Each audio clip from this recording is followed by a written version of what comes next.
Hey guys, I am Nitin Kumar Singh. I hope you all are doing great. आज है 6 मई। आज के द हिंदू की एडिटोरियल डिस्कस कर रहे हैं हम लोग। पहला टॉपिक रहेगा एआई से रिलेटेड है। इससे होने वाले इम्पैक्ट के बारे में बात करेंगे जो इन्वायरमेंट पे होता है। दूसरा टॉपिक होगा आर्टिक रीजन, बहुत ज़्यादा न्यूज़ में है ये। और इंडिया, जो ये आर्टिक रीजन के पास रेस है, जैसे कि चाइना हो गया, रसिया, यूएस हो गया, डेनमार्क, ये यहाँ पे जो क्रिटिकल मिनरल्स हो गया, क्रूड ऑयल हो गया, ठीक है, या फिर मिलिट्री रेस है यहाँ पे, इसमें इंडिया कहीं ना कहीं पीछे हो रही है। इंडिया आज भी वो पुराने मॉडल पे वर्क कर रही है कि यहाँ पे हम लोग रिसर्च करेंगे, ठीक है, या फिर इन्वायरमेंट को बचाएंगे। तो इसमें इंडिया कैसे अपने आप को इम्प्रूव कर सकता है, उससे रिलेटेड एडिटोरियल है। आइए डिस्कस करते हैं डिटेल मैनर में। ये एडिटोरियल बेसिकली डील कर रहा है एआई से। एआई को जनरेट करने के लिए आपको इलेक्ट्रिसिटी यूज़ करना होता है, और ये इलेक्ट्रिसिटी आज भी हम लोग लार्ज अमाउंट पर डिपेंडेंट है फॉजल फ्यूल्स से, ठीक है। इससे ये इलेक्ट्रिसिटी जनरेट हो रहा है, उसके कारण कार्बन डाइऑक्साइड इन्वायरमेंट पे लार्ज अमाउंट में प्रोड्यूस हो रहा है, ठीक है। तो उस पर इन्वायरमेंट पे लार्ज अमाउंट पे इम्पैक्ट पड़ता है। तो एक रिपोर्ट यहाँ पे इन लोगों ने दी है। इन्होंने बताया कि 2030 तक ग्लोबल लेवल में जितनी भी इलेक्ट्रिसिटी प्रोड्यूस हो रही होगी, उसका 10% सिर्फ और सिर्फ डेटा सेंटर कंज्यूम करेगा। डेटा सेंटर होता क्या है? एआई को ट्रेन करने के लिए आपको डेटा की ज़रूरत है। वो डेटा आप एक जगह इकट्ठा करोगे, उसे डेटा सेंटर कहते हैं। तो अभी ये सिर्फ और सिर्फ डेटा सेंटर ही 10% इलेक्ट्रिसिटी यूज़ कर रहा है। इसके बाद इसको हम लोगों को डेटा क्लीन करना होता है। क्लीन मतलब जो डेटा काम का नहीं है उसे हटाना है, ठीक। इसके बाद इस डेटा को यूज़ करके हम लोग एआई को ट्रेन करेंगे, एआई को ट्रेनिंग देंगे, ठीक है। तो उसके लिए अलग से हमें इन लोगों को इस एआई को ट्रेन करने के लिए इलेक्ट्रिसिटी का यूज़ होगा। तो हम लोग सिर्फ और सिर्फ पहले स्टेज की बात करें तो ग्लोबल लेवल का 10% की इलेक्ट्रिसिटी सिर्फ डेटा सेंटर कंज्यूम कर रहा है। उसके बाद ये लोग एक इंटरेस्टिंग सा स्टोरी बताते हैं कि सपोज करो मार्केट से आपने 5 कार खरीदी, और मार्केट से उतारते ही इसे आपने चालू कर दिया और चला रहे हो, कभी नहीं रोकोगे जब तक इसका लाइफ टाइम ख़त्म नहीं हो जा रहा। ये 5 कार जितना पॉल्यूशन फैला रहे हैं, वहाँ पे इसके एक एआई टूल या फिर जनरेटिव एआई जितना ट्रेनिंग के दौरान कार्बन डाइऑक्साइड प्रोड्यूस करेगा, उतना ही ये 5 कार अपने लाइफ टाइम में प्रोड्यूस कर रहे हैं। इतने लार्ज अमाउंट में ये लोग इन्वायरमेंट पे इम्पैक्ट डाल रहे हैं। तो यहाँ पे राइटर कहते हैं कि हमें कोई ना कोई ऑल्टरनेटिव, जो इलेक्ट्रिसिटी जनरेट करने के लिए कुछ ना कुछ ऑल्टरनेटिव देखना चाहिए, चाहे वो रिन्यूएबल एनर्जी हो या फिर न्यूक्लियर एनर्जी हो, जिससे हमारे इन्वायरमेंट पे कोई इम्पैक्ट ना पड़े। इंडिया की, अब इंडिया का सिनेरियो समझते हैं। इंडिया को कोई टेंशन ही नहीं है, क्यों? क्योंकि एआई कंपनीज इंडिया में ज़्यादा है नहीं, और जितनी है उनको जो इलेक्ट्रिसिटी का जितना डिमांड है वो इंडिया इजीली फुलफिल कर रहा है। बट हमें फ्यूचर को भी देखते हुए चलना चाहिए। हमें कोई ना कोई ऑल्टरनेटिव सोर्सेज पे भी फोकस देने की ज़रूरत है। यहाँ पे राइटर कहते हैं क्यों ना एक रिपोर्ट, ये जो भी एआई कंपनीज है, एक रिपोर्ट ये लोग पब्लिश करें जिसमें ये लोग ये बताए कि कितना इलेक्ट्रिसिटी इन लोगों ने कंज्यूम किया, और इस इलेक्ट्रिसिटी कंज्यूम किए है ये कहाँ से आ रहा है। मतलब फॉजल फ्यूल बंद करके इलेक्ट्रिसिटी आया, या फिर न्यूक्लियर प्लांट से आ रहा है, या फिर कोई रिन्यूएबल एनर्जी से ये लोग यूज़ कर रहे हैं, ठीक है। फिर बाद में ये लोग बताएंगे, इसी रिपोर्ट में इनको ये भी बताना होगा, सपोज करो ये लोग फॉजल फ्यूल से बंद करके इलेक्ट्रिसिटी जनरेट कर रहे हैं, इसे मिनिमाइज करने के लिए ये लोग कौन कौन से स्टेप्स ले रहे हैं कि अगली बार ये लोग कम इलेक्ट्रिसिटी यूज़ करें। इस रिपोर्ट में इन लोगों को मेंशन करने की ज़रूरत है। साथ ही साथ यहाँ पे सिर्फ और सिर्फ इन्हीं का नहीं, गवर्नमेंट को भी थोड़ा सा स्टेप लेने की ज़रूरत है कि अगर कोई एआई डेवलप कर रहे हो, ठीक है, तो उसके लिए इलेक्ट्रिसिटी कम जनरेट हो, ऐसे रिसर्च करने की ज़रूरत है हम लोगों को आज की डेट में। और ये तभी पॉसिबल है जब गवर्नमेंट पार्टिसिपेट करेगी, कोई स्कीम्स लेके आएगी, ठीक है, या फिर फंडिंग करेगी इन सब चीज़ों में।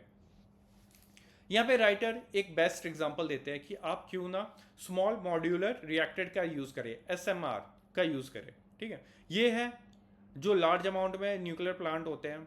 उसके बाद आता है ये small modular reactor, then micro reactor. हम लोग इसकी बात कर रहे हैं। ये कम स्पेस लेता है, जैसे आप इमेज में देख ही रहे हो, और इसको कूलिंग करने के लिए वाटर कंजम्पशन भी कम लगता है और इंफ्रास्ट्रक्चर भी ये कम स्पेस में ये डेवलप हो जाता है। फ्लैक्सीबल है, हम लोग कहीं पर भी इसे डेवलप कर सकते हैं। सबसे ज़्यादा एनर्जी यूज़ हो रहा है डेटा सेंटर में, तो उसी के पास आप ये SMR को डेवलप कर सकते हो।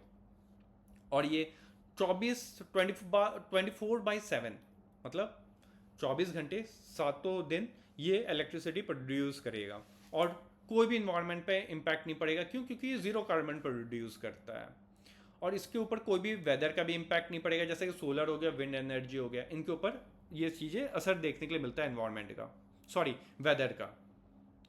कॉस्ट इफिशियंट है, मतलब एक बार डेवलप हो जाएगा तो ये 5 रुपये पर किलोवाट तक खर्च होता है इसके ऊपर। अगर नॉर्मल इलेक्ट्रिसिटी की बात करें उसके कंपैरिजन में बहुत लो है और ये बहुत तेज़ी से डेवलप किया जा सकता है। टाइम कंज्यूमिंग प्रोसेस बिल्कुल भी नहीं है।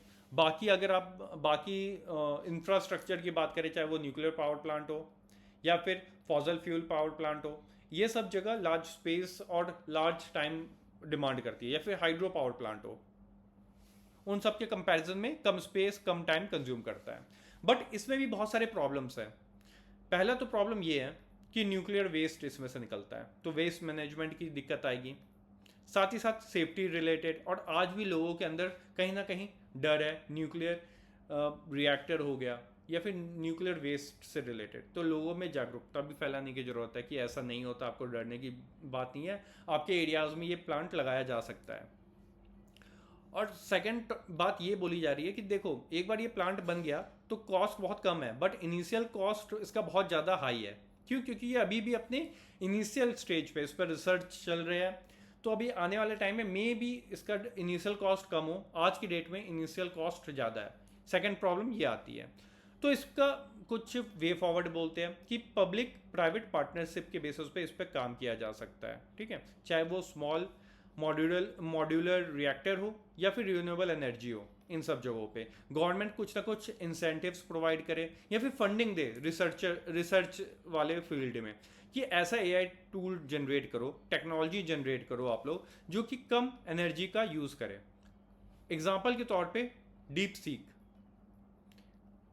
माना जाता था कि एक AI जनरेटर बनाने के लिए लार्ज अमाउंट की फंडिंग चाहिए होती है। बेस्ट एग्जांपल था ChatGPT। ये बहुत ज़्यादा पैसा खर्च करता था अपने AI टूल को ट्रेन करने के लिए। डीप सीक आया, आधा भी नहीं बोल सकता, उससे बहुत ज़्यादा कम अमाउंट में इसने अपना AI टूल बना करके दिखाया, लॉन्च करके दिखाया, जिसके कारण बहुत न्यूज़ में भी था कि जो मार्केट है, अमेरिका के स्टॉक मार्केट है, $1 ट्रिलियन का लॉस देखा उन्होंने रातों रात, जैसे ही डीप सीक का न्यू मॉडल लॉन्च हुआ था। सोचिए कितना बड़ा ये रिसर्च था अपने आप में। तो ये पूरा एडिटोरियल था। ये एडिटोरियल बेसिकली बात कर रहा है आर्टिक रीजन के बारे में। पिछले कुछ सालों में क्या हुआ है कि आर्टिक रीजन में एक जियोपॉलिटिकल कंपटीशन हो गया है कि कौन इसके आसपास मिलिट्री बेसिस तैयार करेगा, या फिर यहाँ पे जो नेचुरल रिसोर्सेज है या फिर सी रूट है उसके ऊपर किसका कंट्रोल रहेगा। की प्लेयर्स की बात किया जाए आज की डेट में तो रसिया सबसे पहले आता है। उसने सबसे पहले क्या किया, यहाँ पे मिलिट्री बेस तैयार करना स्टार्ट किया इसके आसपास, प्लस जो पुराने इसके बेस थे उसे रीओपन कर रहे हैं। इसको सपोर्ट कर रहा है चाइना। चाइना का क्या यहाँ पे बेनिफिट होगा, देखो आज की डेट में अगर यहाँ पे जो नॉर्दर्न सी रूट है ये ओपन हो जाता है और यहाँ पे इसका प्रॉपर एक्सेस मिल जाता है चाइना को, तो जो डिस्टेंस ट्रैवल करना पड़ता था इससे पहले उसका हाफ डिस्टेंस उसको ट्रैवल करना पड़ेगा। ठीक है, और इसका जो ग्लोबल मार्केट में एक्सपोर्ट करते हैं ये लोग, और उसमें इंक्रीमेंट देखने के लिए मिलेगी। ठीक, उसके बाद यूएस का तो ट्रम्प आते ही क्या बोलते हैं कि जो ग्रीनलैंड है उसको मैं एक्वायर करना चाहता हूँ, उसे खरीदना चाहता हूँ, या फिर बाय पावरफुली या फिर मिलिट्री फोर्सेस का यूज़ करना पड़े, मैं ग्रीनलैंड पे अपना कंट्रोल बना के रहूँगा। रीज़न क्या है, रसिया बहुत पास आ चुका है अमेरिका के, उन दोनों के बीच में ग्रीनलैंड खड़ा हुआ है, तो अमेरिका चाह रहा है कि इस पर इनका कंट्रोल आए और यहाँ पे बड़े लेवल पे ये लोग अपनी मिलिट्री बेस तैयार कर सके। ऐसा नहीं है कि यहाँ पे नहीं है, यहाँ पे 1 या 2 मिलिट्री बेसेस पहले से यूएस की है, बट फुल कंट्रोल चाहता है यूएस यहाँ पे। और इससे एक और बेनिफिट हो जाएगा, सी रूट्स तो इनको मिलेंगे ही मिलेंगे, साथ ही साथ जो यहाँ पे आर्टिक रीजन में जो नेचुरल रिसोर्सेज है इनका यूज़, नेचुरल रिसोर्सेज का यूज़ आज के डेट में लार्ज लेवल पे हो रहा है, चाहे एआई में हो या फिर आपका रिन्यूएबल एनर्जी में यूज़ करना हो, इलेक्ट्रिक व्हीकल के बैटरीज में यूज़ करना होता है, उन सब जगहों पे ये क्रिटिकल मिनरल्स का यूज़ किया जाता है। वो सब लार्ज अमाउंट में आपको आर्टिक रीजन में मिलेगा, क्रूड ऑयल आपको यहाँ पे मिलेगा, ठीक है। तो इसके कारण इसकी इंपॉर्टेंस बढ़ जाती है। जो नॉर्दर्न सी रूट है, अगर इस पे जिसका कंट्रोल होगा, आप ये सोच के देखिए, नॉर्दर्न सी रूट्स अगर ओपन हो जाता है, प्रॉपर वे में इसका फंक्शनिंग स्टार्ट हो जाता है, जिस हिसाब से यहाँ पे जो आइस है वो मेल्ट हो रहा है, अगर प्रॉपर एक लार्ज अमाउंट में मेल्टिंग हुआ तो एक एक्सपेंडेड एरिया मिलेगा यहाँ पे ट्रेड करने का सी रूट से, ठीक है, जिसके कारण 50% डिस्टेंस कम हो जाएगा शिप्स के, जिससे क्या डायरेक्टली इम्पैक्ट पड़ेगा उसका फ्यूल पे। फ्यूल का इम्पैक्ट का मतलब है पॉजिटिव सेंस में कि कम फ्यूल बर्न करना पड़ेगा, जिसके कारण ये लोग कम कॉस्ट में ज़्यादा से ज़्यादा एक्सपोर्ट कर पाएंगे, ठीक है। फिर एक और बेनिफिट हो जाएगा सुइस कैनाल, ठीक है। सुइस कैनाल में आज के डेट में जब भी कोई शिप जाती है उसको एक पेमेंट करना पड़ता है, मतलब चार्जेस होती है उस ये इस कैनाल को यूज़ करने के लिए, उसे पे करना पड़ता है। साथ ही साथ एक लंबा लाइन लगा रहता है इस कैनाल से पास करने के लिए, ठीक है। कई बार आपने सुना होगा कि सुएज कैनाल के अंदर एक शिप फंस गया, जिसके कारण कई सारे शिप उसके पीछे महीनों तक लाइनों में खड़े रहते हैं, तो वो प्रॉब्लम भी इनको यहाँ पे टैकल नहीं करनी पड़ेगी, तो ये इसलिए इसकी इंपॉर्टेंस बढ़ जाती है। मिलिट्री प्रेजेंस की बात कर रहा था, देखिए ग्रीनलैंड में अमेरिका का यहाँ पे मिलिट्री बेस देखने के लिए मिलेगा, जहाँ पर इन लोगों ने अपना एक तो एंटी सबमरीन वॉरफेयर अपनी बोइंग P-8A ये एयरक्राफ्ट लगा रखा है, ठीक है। और साथ ही साथ इन्होंने लॉन्ग रेंज रेडार भी यहाँ पे लगा रखा है अमेरिका ने। अभी हाल ही में जैन के मंथ में 2025 की बात है, रसिया ने अपना स्पाई शिप उसने यूएस बोल रहा हूँ, यूके के पास लगाया था, इसके आसपास लगाया नहीं था, ट्रैवल कर रहा था, ठीक है। तो रसिया भी अपनी यहाँ पे दबदबा बनाने रखना चाहता है कि देखिए जो आर्टिक रीजन है या फिर यहाँ पे जो सी रूट है उस पर किसी एक कंट्री का हक नहीं है, तो वो भी अपनी प्रेजेंस यहाँ पे टाइम टू टाइम शो कर रहा है। और जो नेटो के मेंबर्स हैं, चाहे आप डेनमार्क, आयरलैंड, आइसलैंड, यूके और नेदरलैंड, नॉर्वे, ये सब भी यहाँ पे अपना अपना छोटे छोटे मिलिट्री बेस बना के रखे हुए हैं। अब यूएस का मैंने जैसे बताया था कि ट्रम्प हमेशा से बोला है कि ग्रीनलैंड को वो खरीद लेंगे या फिर पावरफुली एक्वायर कर लेंगे, रीज़न मैंने इससे पहले ही आपको समझा दिया था, ठीक है। इंडिया कहाँ स्टैंड कर रहा है, ये ज़्यादा इंपॉर्टेंट बात है। 2022 के पॉलिसी के अकॉर्डिंग, इंडिया आर्टिक पॉलिसी के अकॉर्डिंग, इंडिया का आज के डेट में फोकस कहाँ है, क्लाइमेट साइंस पे, एनवायरमेंटल प्रोटेक्शन पे, सस्टेनेबल डेवलपमेंट पे, और जो थर्ड पोल बोला जाता है हिमालय को, यहाँ पर यही सेम फिलॉसफी क्लाइमेट, एनवायरनमेंट और सस्टेनेबल डेवलपमेंट पे फोकस है, ना कि अपनी मिलिट्री प्रेजेंस या फिर मिलिट्री पावर को और ग्रो करना हो, या फिर क्रिटिकल मिनरल्स का रिसर्च या फिर कुछ प्रॉपर्टी एक्वायर करना हो आर्टिक रीजन में, उस पर इंडिया का फोकस नहीं है। इंडिया आज की डेट में अपना एक रिसर्च स्टेशन बना रखा है स्वालबार्ड में, ठीक है, आर्टिक रीजन में एक पार्ट है वहाँ पर, ठीक है। यहाँ पे क्या कर रहा है, ये यहाँ पे रिसर्च कर रहा है, साइंटिफिक रिसर्च कर रहा है और कुछ नहीं। आज की डेट में आर्टिक काउंसिल में इंडिया एक ऑब्जर्वर स्टेटस लेके रखा हुआ है। आर्टिक काउंसिल में 8 मेंबर है, परमानेंट मेंबर, ठीक है। उसमें ऑब्जर्वेशन स्टेटस मिलता है कुछ कंट्रीज़ को, उसमें एक इंडिया है, जापान है, ठीक है, पाकिस्तान नहीं है। अब ये 8 कंट्रीज़ कौन कौन सी थी, इसे बनाया गया था 1996 में ओटावा, OTTAWA, ओटावा डिक्लेरेशन के दौरान। 8 कंट्रीज़ कौन कौन सी है, नाम याद होना चाहिए, कनाडा, यूएस है तो रसिया, ठीक है। ग्रीनलैंड की बात हो रही है तो डेनमार्क तो होगा ही आपका, ठीक है। फिर फिनलैंड, आइसलैंड और नॉर्वे, स्वीडन, ये 8 कंट्रीज़ है, नाम याद रखिएगा, प्रीलिम्स में पूछा जा सकता है। और इंडिया की पॉलिसी देखा जाए तो यहीं पे लैग कर रही है कि हम लोग अपने जो मिलिट्री प्रेजेंस की बात किया या फिर वहाँ पे जो डेवलपमेंट का वर्क करना चाहिए, इंडिया उसमें पार्टिसिपेट नहीं कर रहा है। और जैसे ये सी रूट की बात किया था, जो नॉर्दर्न सी रूट की बात कर रहा हूँ, सबका फोकस इस रूट पे जा रहा है, तो इंडिया की जो प्रेजेंस जो वो शो करना चल रहा है इंडियन ओशन में, ठीक है, IOR, इंडियन ओशन रीजन में, ठीक है, जो लार्ज अमाउंट में इन्वेस्टमेंट हो या फिर डिफरेंट डिफरेंट पॉलिसीज़ लेके आता है गवर्नमेंट, जैसे कि आपने हाल ही में सुना होगा सागर, ठीक है, हाल ही में नहीं, बहुत पुराना है, बट इसका अपडेट होता रहता है, गवर्नमेंट कुछ ना कुछ अपडेट्स लेके आती है। 2015 में आया था, आज से 10 साल पुराना है। ठीक है, मेजर फोकस क्या था? इंडियन ओशन रीजन पे इसका फोकस था, और सागर का जैसे फॉर्म है, security and growth for all in the region. ठीक है, मेन अगर आप इसका फोकस देखें तो एक्ट ईस्ट पॉलिसी पे जो हम लोगों का फोकस था उसी पे फोकस है, या फिर नेबर फर्स्ट पॉलिसी पे फोकस है इस प्रोजेक्ट का। ठीक, तो इंडिया को अपनी इस पुराने ट्रेंड को पीछे छोड़ करके जो नया ट्रेंड है और जहाँ पे उसका फोकस है, मतलब कि इस रेस में जो ट्रेड हो, सी रूट्स हो, जो डिस्कवर हो रहे हैं, वहाँ पर भी अपनी प्रेजेंस बना के रखनी चाहिए। ना कि जो पुरानी पॉलिसीज चल रही है, जैसे IOR हो गया था, ठीक है, इंडियन ओशन रीजन है, तो नई पॉलिसीज लेके आनी चाहिए गवर्नमेंट को आर्टिक रीजन से रिलेटेड। बट प्रॉब्लम ये आ जाती है कि रसिया यूक्रेन वॉर चला, इंडिया ने रसिया को सपोर्ट किया, ठीक है, खुल के सपोर्ट किया है। तो जो नॉर्डिक आर्टिक स्टेट्स है, कुछ जो आसपास के जो इसके कंट्रीज़ है, जैसे डेनमार्क हो गया, फिनलैंड हो गया, आइसलैंड हो गया, नॉर्वे हो गया और स्वीडन हो गया, ये कंट्रीज़ के निगाहों में हमारी थोड़ी, मतलब ये बोल सकता हूँ, हम लोग वैसे फ्रेंडली रिलेशंस नहीं है, क्यों? क्योंकि हमने रसिया को सपोर्ट किया है। तो इंडिया इसको समझाना होगा इन कंट्रीज़ को कि भाई साहब, वो अलग कहानी था, वो अलग सिनेरियो था, ये जो कहानी है, ये सिनेरियो, ये टोटली डिफरेंट है। ठीक है, तो हमें भी इस आर्टिक रीजन में पार्टिसिपेट करने का मौका दें। ठीक है, या फिर हम और आप मिल करके पार्टिसिपेट करते हैं, हम दोनों एक दूसरे के साथ टेक्नोलॉजी डेवलपमेंट के काम, ये सब शेयर करके काम करते हैं। ठीक है, तो यही बात बोला जा रहा है कि इंडिया को आज के डेट में ना एक आर्टिक डेस्क तैयार करना चाहिए, मतलब एक आर्टिक बॉडी तैयार करे। ठीक है, ये बॉडी या फिर ब्रांच फॉरेन और डिफेंस मिनिस्ट्री के साथ बैठ करके काम करे, और इसे कोलैब करना चाहिए हमें थिंक टैंकर्स के, मतलब जो अच्छे, मतलब स्कॉलर्स हैं, उनके साथ मिल करके हमें आगे की पॉलिसीज़ पे वर्क करना चाहिए।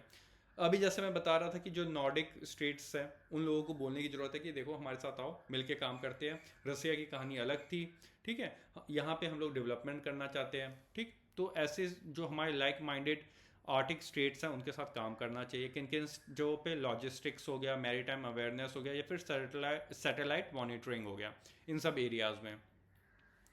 और गवर्नमेंट को टाइम टू टाइम यहाँ पे जो डिफरेंट फॉरम्स होते हैं, जो फिर मीटिंग्स होती है, उसमें पार्टिसिपेट करना चाहिए, चाहे वो इंफ्रास्ट्रक्चर की बात कर रहे हो, शिपिंग, डिजिटल स्टैंडर्ड्स हो गया, या फिर ब्लू इकोनॉमी।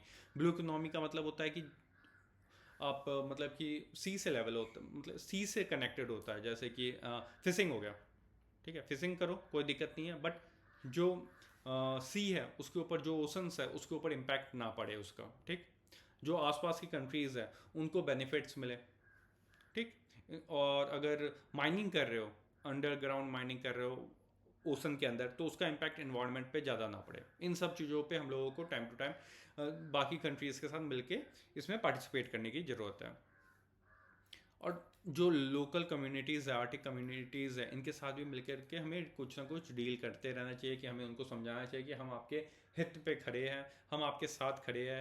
अगर आपको कभी भी आर्टिक रीजन या फिर उससे रिलेटेड अगर कोई प्रॉब्लम आ रही है, किसी डेवलपमेंट का काम हो रहा है, सपोज करो कोई एरिया में डेवलपमेंट का काम होता है, तो वहाँ पे लोकल लोगों को प्रॉब्लम्स होती है, ठीक है, या फिर उसके आसपास के जो लोग होते हैं उनको प्रॉब्लम्स होती है, तो इंडिया को एज अपना जो होता नहीं है सॉफ्ट कॉर्नर दिखाना चाहिए। ठीक है, आर्टिक कम्युनिटीज़ को, जो उसके आसपास के है, कि हम लोग आपकी सिचुएशन को समझते हैं, हम आपके साथ खड़े हैं। तो ये सब चीज़ें, इन सब चीज़ों पे बात की जा रही है, और वही बात हो रही है कि इंडो पैसिफिक पे हमें जितना ध्यान दे रहे हैं अच्छी बात है, बट कहीं ना कहीं हमें नॉर्दर्न सी रूट पे भी ध्यान दे के चलना चाहिए। कि पता चला है हम लोग इंडियन ओशन पे ध्यान दे रहे हैं, नॉर्दर्न सी रूट एक्सपेंड हो चुका है, वहाँ पे बाकी कंट्रीज पार्टिसिपेट कर रही है, चाइना वहाँ पे एक मेजर प्लेयर बन गया। देखिए चाइना बॉर्डर भी नहीं शेयर कर रहा। की प्लेयर्स में हमने रसिया की बात कर ली, US की बात कर ली, और चाइना आ गया। कितनी बड़ी बात है। और चाइना क्यों आ रहा है? क्योंकि वो लार्ज अमाउंट में वहाँ पे पार्टिसिपेट कर रहा है चीज़ों में, चाहे वो क्रिटिकल मिनरल्स की डिस्कवरी करना हो, न्यू सी रूट्स में काम करना हो, या फिर रसिया के साथ मिलिट्री प्रेजेंस शो करना हो। तो वैसे ही इंडिया को भी काम करने की ज़रूरत है आज के डेट में। ठीक, तो हाँ, इंडिया को अपने एथिकल वैल्यूज़ लेके चलना चाहिए कि हाँ, हम इन्वायरमेंट पे काम करेंगे, साइंटिफिक रिसर्च भी करेंगे, बट साथ ही साथ वहाँ पे हमें अपनी पावर भी शो करना चाहिए, हमें अपने बाकी फील्ड में भी प्रेजेंस शो करना चाहिए, ताकि ग्लोबल लेवल पर अगर कोई मीटिंग हो आर्टिक रीजन में कुछ भी हो तो इंडिया भी पार्टिसिपेट कर सके। और साथ ही साथ हमें भी बेनिफिट्स मिलेगा, हमारी भी इकोनॉमिक और सिक्योरिटी इंटरेस्ट है इन रीजन्स में, ठीक है, कि चाइना यहाँ पे अपना मिलिट्री बेस बना के रखा हुआ है, इंडिया यहाँ पे कहीं आसपास है भी नहीं, ठीक। और या फिर नया इकोनॉमिक कॉरिडोर ओपन हो चुका है, इंडिया उसमें कहीं खड़ा भी नहीं है, इस तरीके का सिचुएशन नहीं होना चाहिए। ये पूरा एडिटोरियल था।